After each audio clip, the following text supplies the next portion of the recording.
Welcome to the ক্রীড়ার দুনিয়া।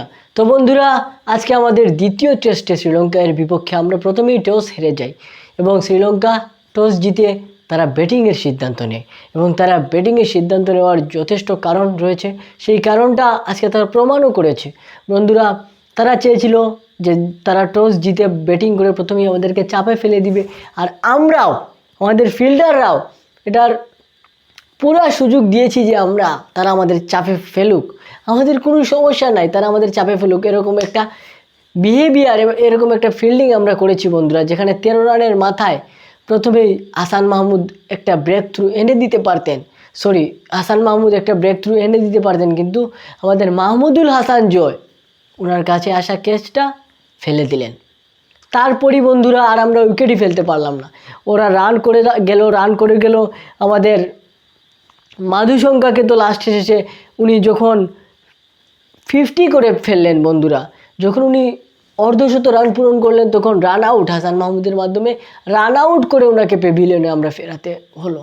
কিন্তু যেখানে আমাদের মিস্টার মাহমুদুল হাসান জয় যদি তখন ক্যাচটা নিয়ে নিতেন, ম্যাচের সিনারিও হয়তো বা অন্যরকম হতে পারতো। বন্ধুরা, আমরা মাহমুদুল হাসান জয়ের এই ক্যাচ মিস নিয়ে আলাদাভাবে একটা ভিডিও আনতেছি, কারণ উনি কেন ফিল্ডিংয়ে এত কাঁচা সেটা অবশ্যই আলোচনা করা দরকার।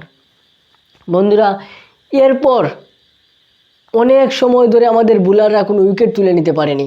আমাদের সাকিব আল হাসান এসেছেন, মার খেয়েছেন, ওনাকে বেধড়ক পিটিয়েছে, একদম ওয়ান ডে স্টাইলে পিটিয়েছে তারা।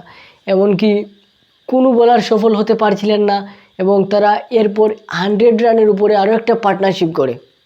এবং তখন আবার মিস্টার করুণারত্নের যখন সেঞ্চুরি হয়ে যাচ্ছিল ভাব, তখন একটা ব্রেক থ্রু এনে দেন আবারও হাসান মাহমুদ এবং বলটা ওয়াইড ছিল।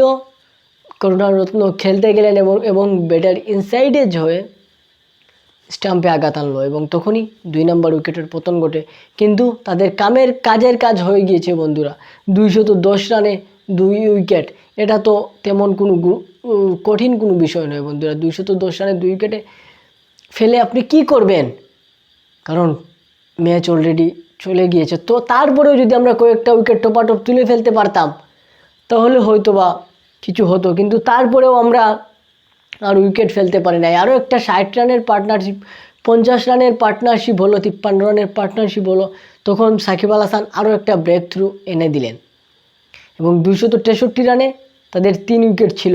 কিন্তু বন্ধুরা, এরপরই আরেকটা উইকেট আমাদের হাসান মাহমুদ এনে দেন আমাদেরকে এবং আমরা তাদের 4টা উইকেট ফেলে দিতে পারি এবং কুশাল মেন্ডিসকেও আমরা সেঞ্চুরি করতে দেইনি, আমরা করুণারত্নকেও সেঞ্চুরি করতে দেইনি। তারা দুইজনই সেঞ্চুরির পাশে কাছাকাছি ছিলেন, কিন্তু সেঞ্চুরি করতে দেয় নাই। কিন্তু এটাই আমাদের একমাত্র সাফল্য, এছাড়া সাফল্য আজকের দিনে আমাদের কিছুই নেই বন্ধুরা।